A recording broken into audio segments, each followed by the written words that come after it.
Cuore Verde d'Italia.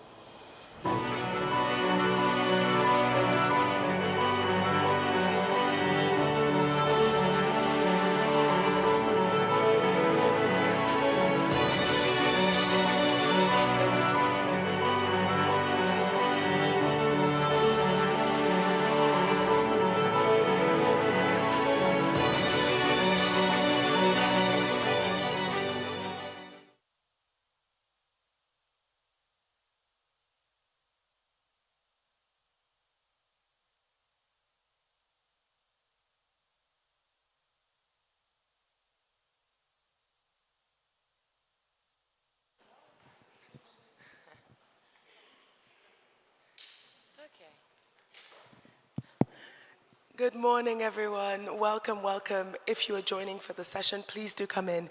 I'm only going to steal a couple of minutes from our illustrious panel to introduce myself and to introduce the work of CNN as Equals. I'm Eliza Anyangwe, the managing editor of CNN's gender inequality reporting team called As Equals.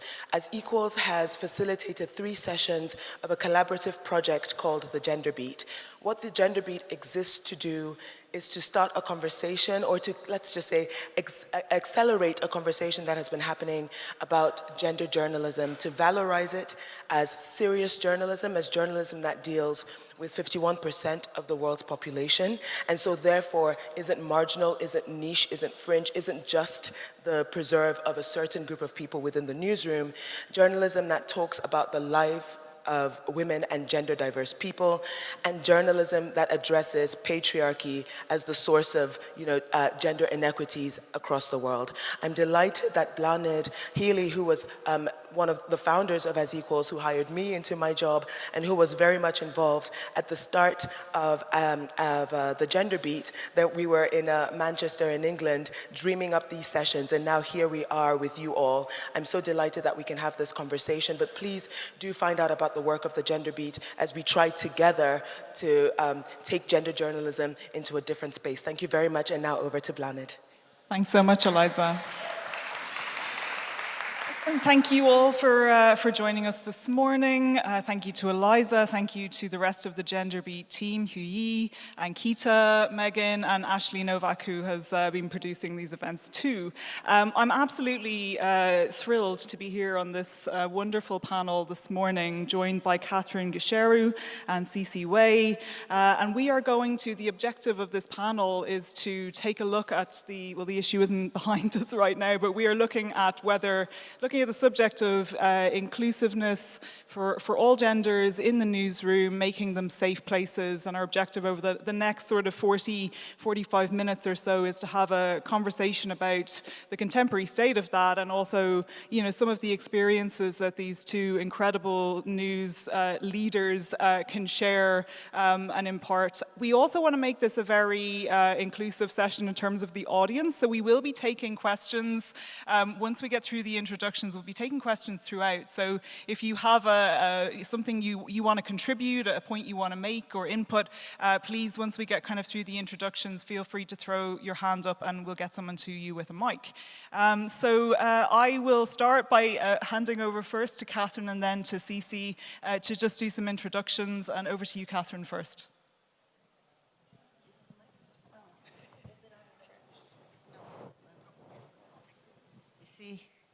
We are very informal, so let me... somewhere down here. Oh, yes, it's you. Yeah, we can share. That's the whole idea about this teamwork session.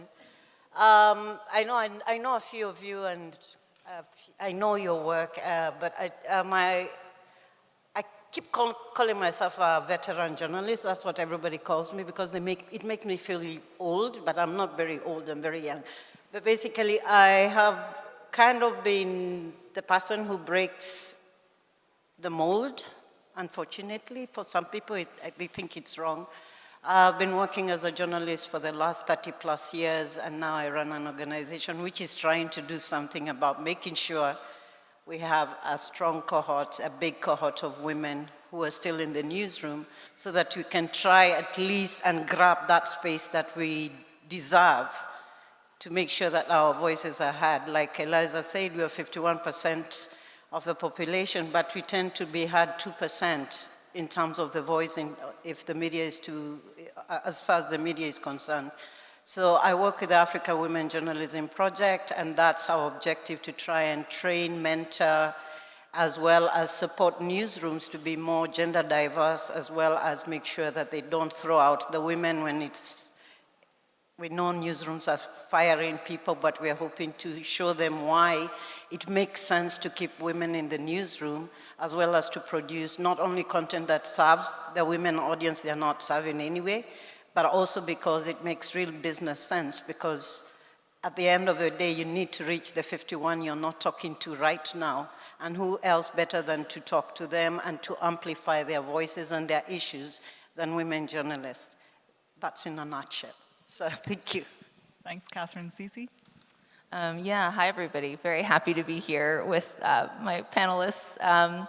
My role currently is that I'm the editor-in-chief of the Markup, which is something I started just 7 months ago, so it's still relatively new. For those of you who don't know, the Markup is a investigative nonprofit newsroom, and what we do is we challenge technology to serve the public good. And we use a lot of data-driven skills and software in order to investigate technology and software. And I bring this up because I came through journalism starting from a very technical part of the industry, which is I wanted to be a journalist when I went to college, and I wanted to be a reporter, I wanted to write. And then by the time I graduated, I realized that I wanted to also do data visualization. I wanted to code, I wanted to tell stories in a different way. And this was over 10 years ago when it wasn't quite as popular yet, and so there weren't as many people doing it. And that was at a time in which, when we talk about gender, right, from a technical perspective, that part of the industry is also male-dominated, right? And so there's this intersection of who are the people who are using technology, coders in journalism, and being a woman in that space. But what was kind of incredible for my journey is that I've had this I almost feel like I've had this opposite experience when I was younger, and then a more traditional experience now that I'm older. So when I was originally doing my internships, almost all of my editors were women. And when I was very young, it gave me this impression that that's normal, right? I didn't really start off with an understanding that it was male-dominated, and that the teams that I was on was also often majority women. And then as I started moving around in journalism, taking full-time jobs, there came a point in which a majority of my career has been at ProPublica in the US, and I was there for about 7 years. The team was very diverse, both in gender and race, but as I became an editor and then an assistant managing editor, I suddenly found myself to be sometimes the only woman in the room, and then definitely the only person of color in the room. And so it was kind of weird, because I grew up in journalism feeling like, oh, you know, it's very normal to have a woman in charge. And then as I sort of progressed in my career, I sort of realized, oh, actually, I had a very special beginning to my journalism career. But now at the Markup, what's incredible, one of the reasons I joined as well is because our CEO is also a woman of color. And so now both our editorial team and our company are led by 2 women of color, an experience I've never had before, and something that still feels very special every single day. So that's sort of where I'm at. Thank you, Sisi. And just in brief, very quickly, I'm the moderator, so I'm not going to spend too much time here talking about myself, but in brief, I'm currently at the BBC, previously, most recently at CNN, before that Mashable. As Eliza mentioned, the founding editor of As Equals, which is the series and well, now a huge project that she oversees at CNN that was started under my editorship there. So what I'm going to do is maybe kick straight into this, given our time. And I think, Sisi, you've just raised a really interesting, you're just tapping into something there, that this sort of phenomenon, I guess, of the leaky pipeline. You know, we end up with women, you know, there's we outnumber men in terms of undergrads, postgraduate qualifications. We have all of the educational attainment, that's all happening. But as you then move through and into upper management, the numbers just get to this tiny amount. So I'd like to sort of hear how can we, maybe Catherine, starting with you first, how do we get after the leaks? How do we prevent this leaky pipeline from being so leaky and get more women into the leadership positions where we need them to be? I think we have to be very deliberate. I mean, it's not something that's going to happen, or we've got the same educational qualification, the same skills, and therefore it will automatically happen. We need to be very deliberate about how we maintain or how we're going to retain the women in the newsroom. And the most obvious thing is making it safe for them, because seriously, my own experience and I think everybody has read From Outrage to Opportunity. One of the biggest challenges is that newsrooms are not really safe for women, and I mean that literally. Sometimes you have to deal with issues of sexual harassment and stuff like that. But the other thing is also management needs to, if you're in a position of authority in a newsroom, you need to be very deliberate in terms of how am I going to grow this group of people who've been disadvantaged from the past. So you need to say, okay, this is the career path, this is the career growth, this is what support we're going to offer. And then the other thing is also mentorship. I'm lucky I had some mentors when I was coming up, but again, it was just a few men. There were not very many women in positions of authority in the newsroom, and I had to look elsewhere and outside of the media industry to look for female mentors. So we need to be very deliberate to see how can we provide the kind of mentorship, how can we provide the kind of management training, that's what they call it, management training, which somehow automatically goes to the guys, but it never comes to you as a female journalist in the newsroom. So we need to be, how do I say, focused and say, this is what we're going to do. And if you have to change your strategy, your company's strategy, just so that you can make it possible for more women to grow and stay in the newsroom, the better. And the other thing is also making it possible for young women to join and stay. I remember when I started out, I was 20 years old, I had my first baby, and then, not at 20 though, but I remember I had to look for, I wasn't able to get time out. And that in itself kind of kills you, because you've lost a year or two looking after your baby, and that's a natural thing. But why is it that I get affected? My growth, my career was put on hold for 2 years just because of a baby. I was lucky I had support from my family and extended family, but seriously, if a guy had a baby, there was no stop to eat because he's not totally responsible for, he's not the primary caregiver. But again, it's that understanding and being able to have in the back of your head as a manager that there are these things that are naturally going to happen, and we need to be able to accommodate these individuals and not punish them, not use it as a punishment, or for that matter, which happened in some newsroom where you wouldn't employ a young woman, and the first question I remember being asked, do you intend to have children? I was like, it's none of your business whether I intend to have babies or not. But it's just that, I call it old school thinking, that somehow having been the natural person that you are holistically is a problem. So news organizations, media managers, decision makers have to be totally deliberate and have to be committed to it, not just word of mouth and telling us we have these policies, actually put in, what do they call it? What's the word? Putting your money where your mouth is. Totally committing to that and saying you're going to stay the course so that you can make that difference. Thank you. Thanks, Catherine. Sisi, what's your take on this? Yeah, I think I 100% agree with Catherine on being deliberate.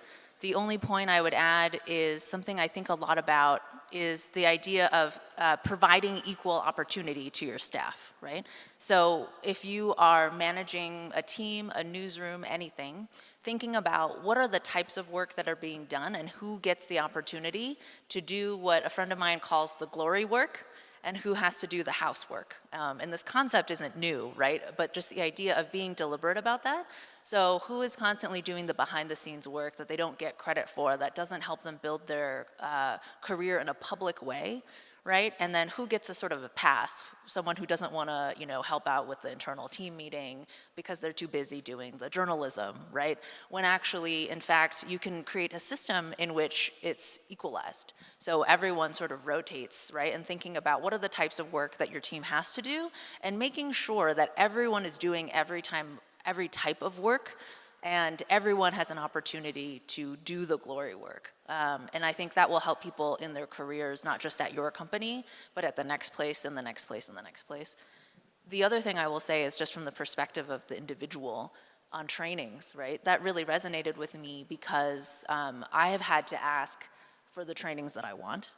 Now there's a whole separate issue where I feel like women are expected to go get training in order to get promoted, and men don't need that.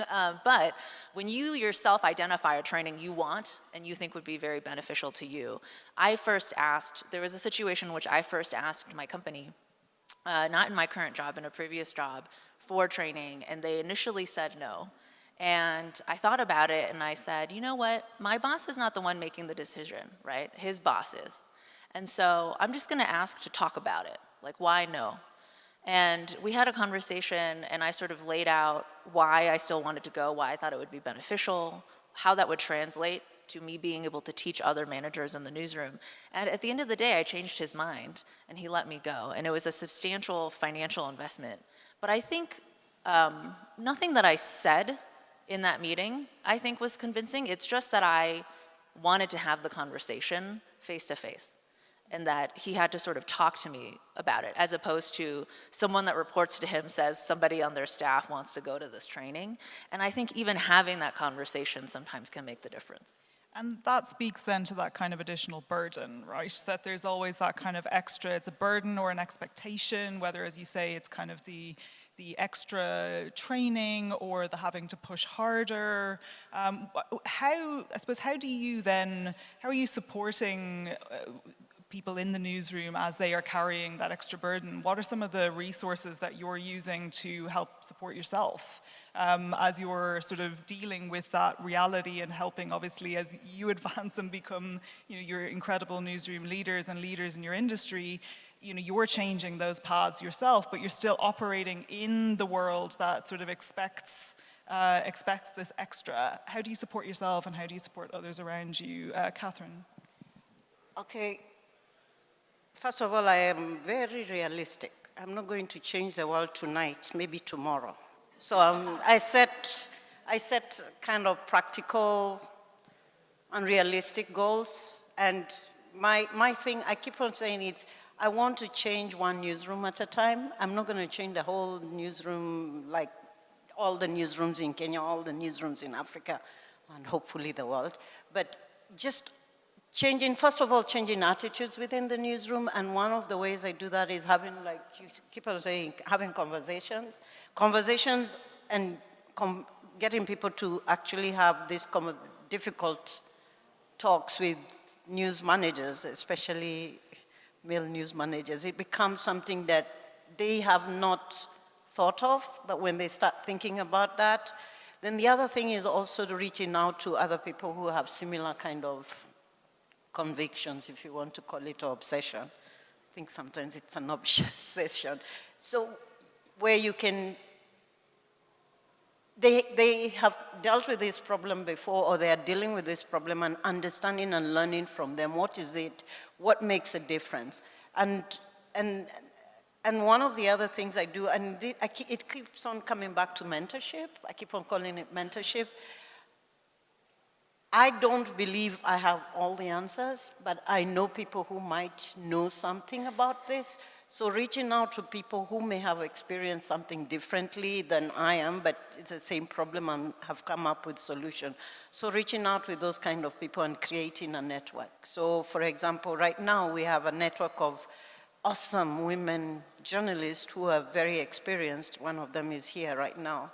And they understand the media in their newsroom. They know the challenges that the women journalists are facing in their country, and they have figured out, because they are also growing within within that environment, trying to get some understanding of the learnings and seeing how we can pass it on to the rest of the journalists in those countries, as well as what can it be replicated elsewhere. So it's a matter of not setting yourself too high a goal and saying we shall achieve this by the end of the day, but saying how can I incrementally change attitudes, how can I introduce changes within the newsroom, and how can I change attitudes, especially amongst the women, so that they can have those hard conversations you're talking about and confront without fighting.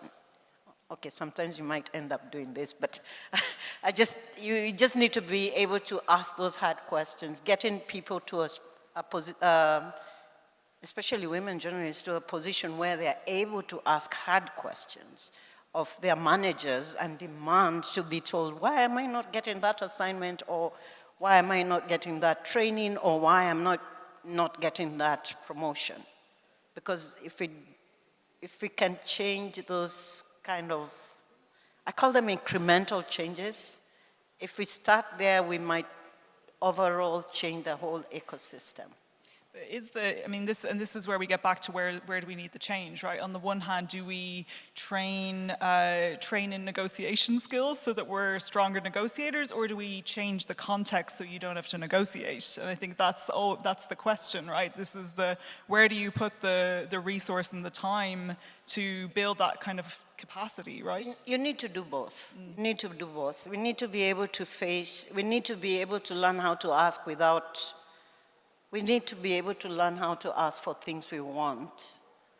And we also need to be able to teach, and that's why I keep on saying working with newsroom managers, you need to kind of change their attitude and not think, oh, she's just another one.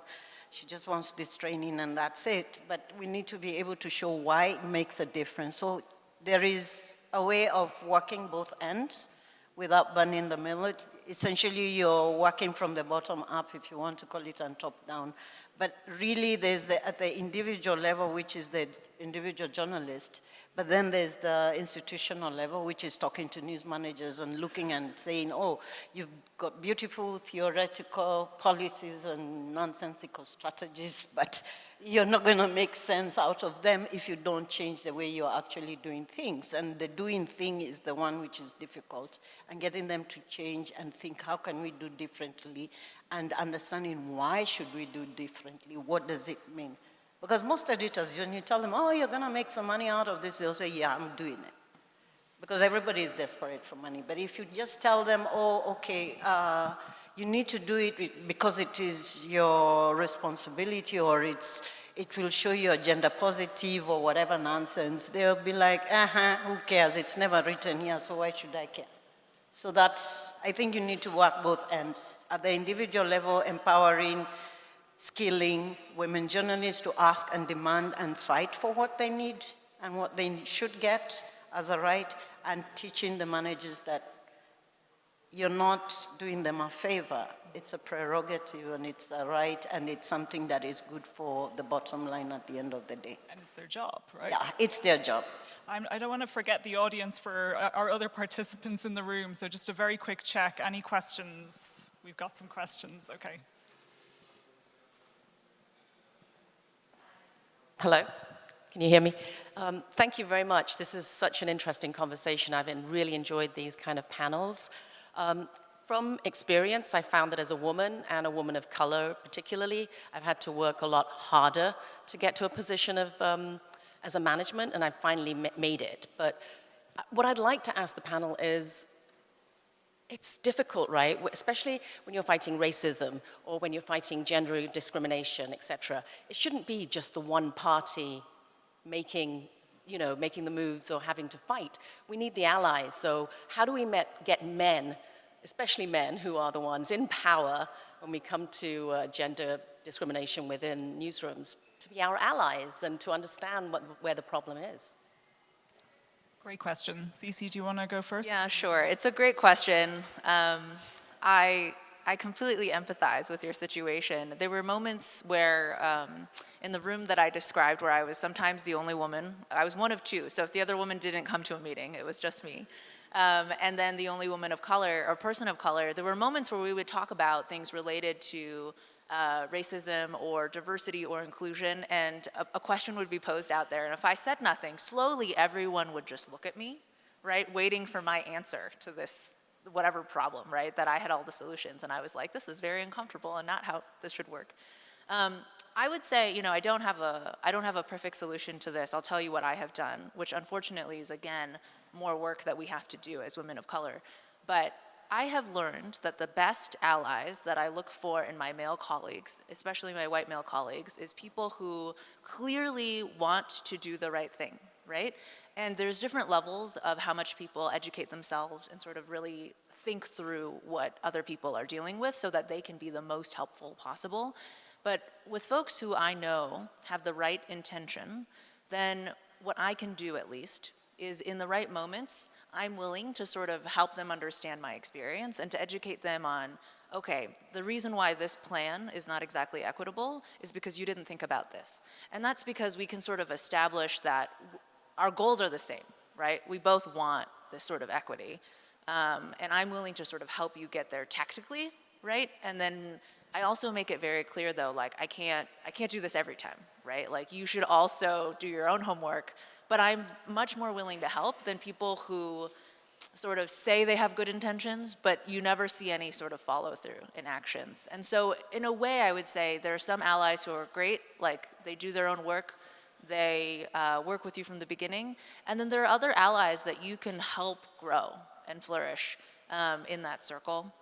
But I will say the last bit is just to create more room for other women of color to be in whatever room that is. So one thing that has been fantastic is that when I left my job in that position, they had basically one woman left in the room and no people of color. And as a result, the company knew they valued that, and so they actually promoted multiple women of color to join sort of that group of managers. And I think it's much better there now than it was when I was there. So. Catherine, do you want to chip in on that? Yeah, oh gosh. Okay, I agree with Sisi that you need to kind of cultivate. It's almost training them, putting training wheels on this bicycle because they've started on it. Sometimes it gets really tiring because you'd imagine these are adults, they are well learned, they are well educated, they should take it, I mean, it should be obvious, but it's really like looking out for people who are on your side or who understand whatever the issue is. And sometimes it also means banging tables. I'm sorry, I'm used to banging tables when, why can't you get this point? But really it's to be very consistent and also to look out and say, okay, within this room of men, maybe one or two, and usually be strategic. Sometimes you need to be strategic in some of these conversations. If I can convince the managing editor, most likely he'll be able to convince the rest of the mob. Sorry, excuse my French, the other managers. If I've got his ear, you need to be strategic. And sometimes it's easy to convince an ME or your boss, because then you don't need to deal with all these other people who are reporting to him and whom you want them to do something and they're pushing back and saying, no, you can't go for the training, no, that story is not worth it, all that stuff. So sometimes it's also good to be strategic in whom you're cultivating. And our boss is, a senior manager, is unlikely to be very, how do I call it? They'll find it difficult to just say no without an explanation. They feel they owe you an explanation, especially if you're junior. So they will not just tell you a blank no, or they won't send you off to your immediate manager.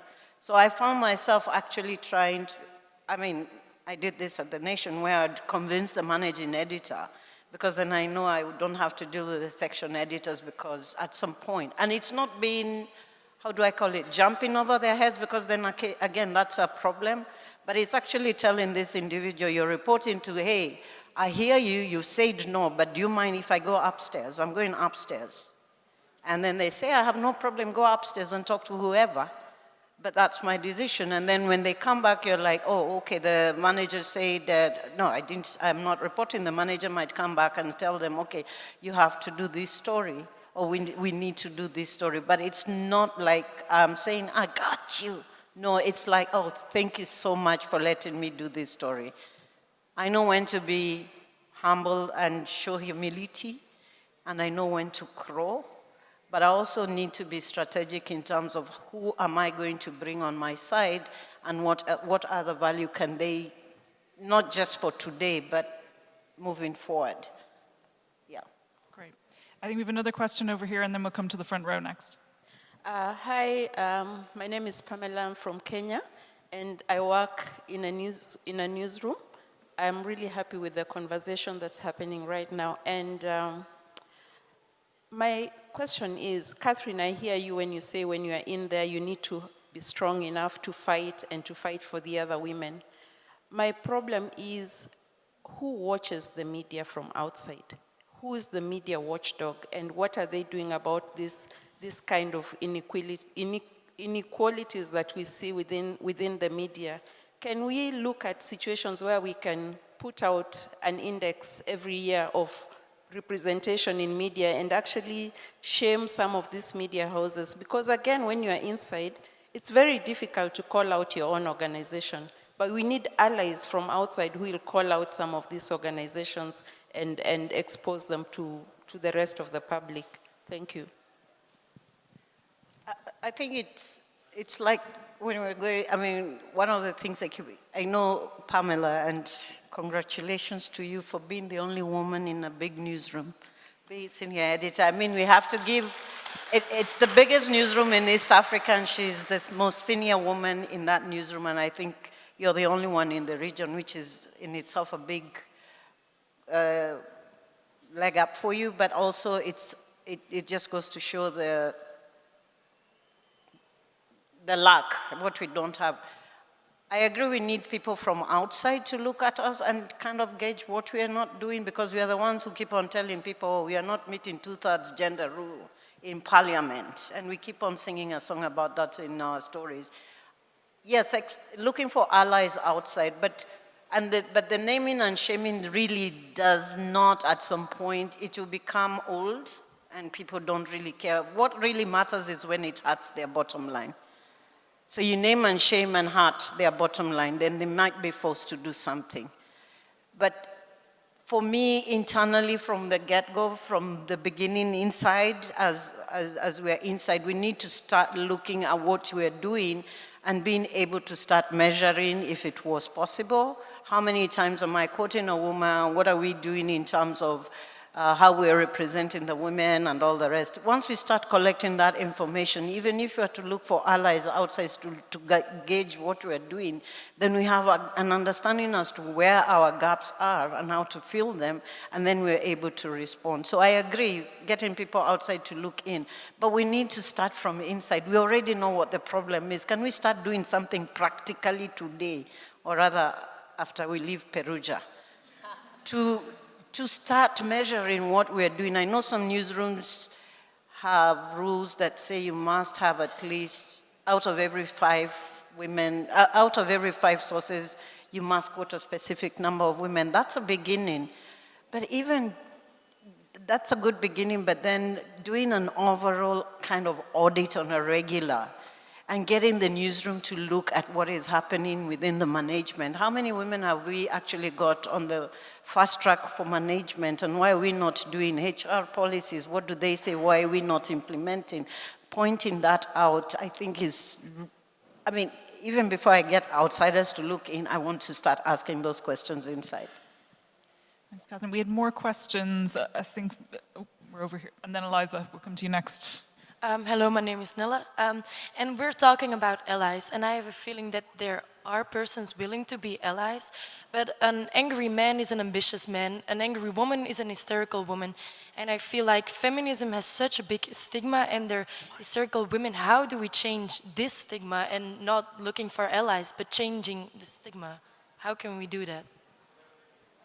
Yeah, this is a very good question, right? Because of the dual expectations between men and women, we also have to bear that burden as well. I will say this, right? I think one of the things practical and theoretical that I am trying to work towards is that experience I had at the beginning where my boss was always a woman. It allowed me to feel differently about how I can act and also what I deserve to be able to do, right? And if I can create that sort of environment, I think the change that comes out of it comes more naturally, right? It's less like I didn't have this, now I'm fighting for this thing, but rather if we're actually feeling like we're equal, what would we actually go for? And, but to answer your question very specifically, I will say, you know, one of the things is also about when you're having a very difficult time at work, whether it's because people are treating you poorly or something has happened, something I have dealt with, right, is this concept of crying at work, right? And how are men or women seen differently? And I think there's a lot of different stereotypes that men and women deal with there. I have fully embraced crying at work if I want to cry. And I will say it has been very helpful for me because there's, one, it's an expression of how I actually feel, which is helpful. Two, I think in the instances in which it happens, it allows the other person to understand sort of how much what is happening is affecting me and what it means. And then I usually follow it up after I'm like able to speak again. So one of the things for me is that if I cry, I have a hard time speaking. And so I sort of ask people to just wait. And then once I'm able to speak again, I sort of tell them what about the situation bothers me so much. And the reason why I started really embracing this is because in one of my previous jobs, there was a lot of other women who who had started at the company after me. And one of them actually said to me once, not that I was crying like a lot or publicly at work, but for some reason, she came up to me and I knew her and we'd worked together, but she had said, you know, I feel like because you do that, I'm now more willing to show my emotions at work. And that was extremely meaningful to me. And I was like, okay, I'm gonna just double down on this, you know. But, you know, it also means that on the flip side, I think crying is a sense of vulnerability. And so it's more, I feel more comfortable being able to show that side of myself, right? Me being really aggressive and yelling at people, I have to reserve that for very specific moments. I have to be more strategic than I would be when I feel that way, and how much do I want to express that because of how I might be perceived. And that stigma is very real. And I'll just share one last thing, which is sometimes I think about like, what can I do to counteract that stereotype if I know I'm gonna have to sort of be very aggressive about something, right? When, you know, I'm sure a man would be called being strategic about something. And I read something in a magazine once, I think this is kind of silly, but I did really like it, which is that both for women and for people of color, if you wear pastel colors, people see you as less threatening. And so what I started doing, so I started wearing more pastel so that I could act more intense, right? To like balance it out. Now, that's not a burden that we should have to carry, but there are like little things like that that make me feel better, right? So that's the key, right? It's about what is my state of mind? What can I do to take care of myself and to help me be more authentically me? And I don't mind actually doing those things if I feel good about it, but it is not something that I want culturally everyone to have to do. Right. If I could just briefly chip in on this one, just to double down on a point you made about women bosses. I think you know, I've had some brilliant women bosses. Inky Thordar, who did a lot of the work on As Equals. Before that, Louise Rogue at Mashable, and now I work for a woman called Nia Nielsen, who's also terrific. And I think how I've figured out who to work for is I've really thought about women who don't emulate men as they lead, like their leadership styles it's their own. They've developed a really strong leadership style that is, is their own. And I think you look out for those people because they are going to back you and how you are in the workplace and the way you operate, the way you lead, and they will support that. And I think that's incredibly important, especially as you're growing within a newsroom. We had more questions. In the front row, Eliza first.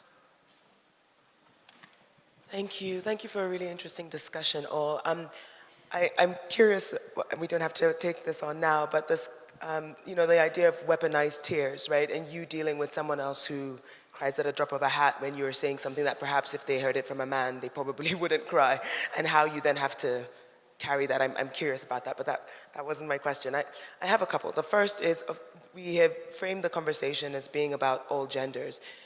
Bearing in mind that there are contexts in which, to identify as anything other than a man or a woman would mean imprisonment, death, etc. So I'm not asking this question presuming that everyone has an equal capacity to engage in it. But given that we're in Europe and, there's a European and an American perspective, I'm curious about how do women in the newsroom think about how they make it safe, not just for themselves, but for other genders, and that perhaps the place for that is even in our content, right? How we represent different types of people, because I think that would be true too, even of women, right? We might be hiring women leaders, but writing about women in sort of stereotypical ways, which doesn't help create that sense of safety. And so I'm curious about the connection between what we report and then who ends up feeling safe within our newsrooms. Before we answer that, because we're at less than 10 minutes to go, and I want to make sure we get the feedback form up on the screen, so we want to know your thoughts on this panel, please, as the audience and our participants and part of the session, feedback so that we can work on this for the next time we come together. Sisi, do you want to chip in first on this? Or, yeah, sure. So it's a great question, right? What comes to mind for me right away is that even in a newsroom that has maybe many female identifying editors, there are sometimes stories that are about issues that women in particular will care about, that everyone from the reporter to the editor to everybody who worked on it was a man, right? And that happens even if you have hired well. And I think a lot of sort of this connection between the journalism we do and then the culture we have is, are people reading what their colleagues are writing and thinking to themselves, wow, this person doesn't understand my perspective at all from this one intersection of my identity, right? And how can we make sure that I think there's like two steps, which is if you start from a place where that is the default, just because that's the society that we've built, how can you create a culture such that people can bring that up and feel comfortable bringing that up, and that the other person will actually listen? And I think that is the key first step, which is how to have these difficult conversations and how to do it in a way where people understand, like, it's not a personal attack, but rather now I'm helping you sort of understand something you didn't before. And now that will affect how you treat other people, but also how you do your journalism. And I often find that when it's around the journalism, people are much more receptive, as opposed to around how you treat your colleagues, because it feels less personal, right? And the framing can often be around, because it's accurate, like, if you write it like this, how do you think your sources will feel? Or how will the community that you're reporting on feel? Versus how do you think I feel when you say this to me in the newsroom? And I find that it's a very intimate connection between people's understanding in these two areas. Yeah. Catherine, do you want to chip in I was quickly? just going to say that there are certain subjects that, and I'm not going to gloss over this thing, in certain countries in our part of the world, you cannot talk about anything beyond male and female. Anything in between or beyond that.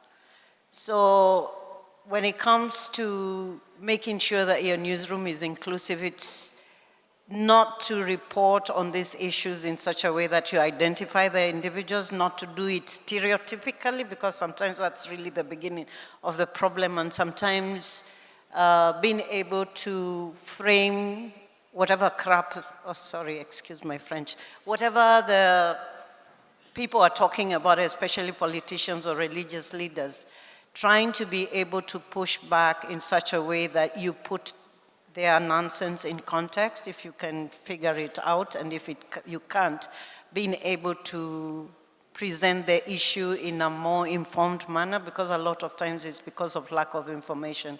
And also being able to give voice to these people who are also not heard, just like we are not heard, not seen, or presented in certain ways, not in our fullness, being able to give voice to these individuals, to this community, and understanding that it is not our business to keep them out, but to be part of the whole. Because it doesn't matter. We can say we are male and female in Kenya, but we know we have everybody. And we cannot be inclusive if you're not talking about everybody. Who is that everybody? How do they look like? What do they think? How are they being affected by the nonsense that is going on? And is there anything that is making them feel less than? And is there something we can learn from them? Because I think there's a lot we can learn. So for me, when it comes to looking at inclusivity, I don't limit to male and female, but I'm not going to shout about the others. And the others is not because I am opposed to, but it's because I also understand that if I do that, it might create a conflict within society which we are yet to grow to accept certain things. So we need to be very cognizant of the societies in which we are working in, living in, and reporting in, and being able to push for what we are, for that inclusivity, but in a manner that doesn't push people out further and cause more friction, unnecessary friction. So nobody will tell you this is the best way and this is the worst way. You need to learn how to do it. You need to understand your own society. You need to understand your own community. You need to understand at what point. I usually say it depends on which day of the week, because sometimes people tend to be extremely volatile and very, how do I call it, opposed to having these conversations. So that's my short and long. Just get to understand your community, your audience, and figure out which is the best way to make it inclusive without saying, oh, we have these people and these people and these people in my newsroom. I don't need to announce it. Thank you. Thanks, Catherine. I think we have time for, we're on the last few minutes. Third row, I know we've got, apologies, here first, and then, yeah, hopefully quickly we can get through two. Okay.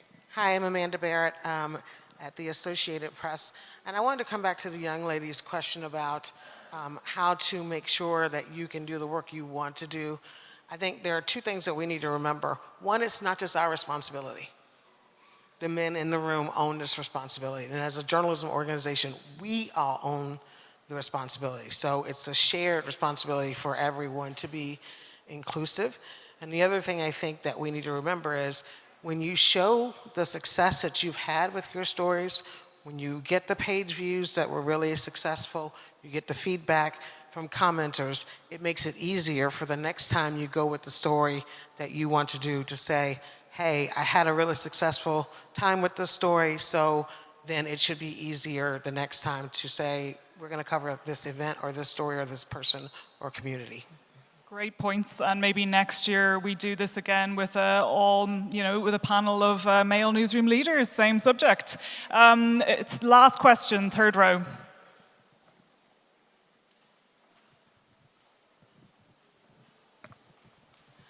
Thank you. I'm Federica Cherubini at the Reuters Institute.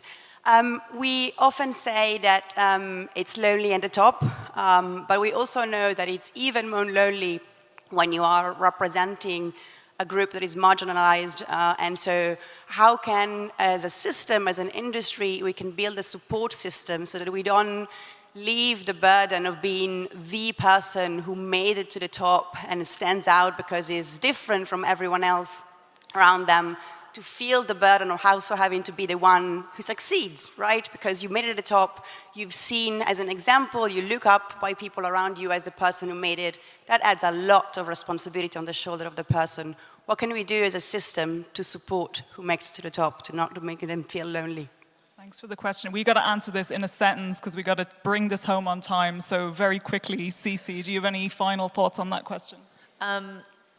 My only immediate thought is that the most helpful thing that I've had, because the loneliness is real, is having a cohort of other people at other companies in the same role, maybe with the same intersection. I mean, there's another woman of color editor-in-chief that I call a lot because she understands. But making that easier to access would be incredible. For me, I'll just say, I agree with you and say you need to surround yourself with people who are supportive. It doesn't matter whether they're male or female, because you need that to be able to stay up there and start and pulling up others behind you so that you're not the only one at the top, because that's the other thing. So surround yourself with like-minded people, not necessarily women, but also make an effort to show that you're trying to pull up another lot of women so that many of you are up there. A great place to leave it. Thank you all very much. We are out of time. Thank you. Thank you.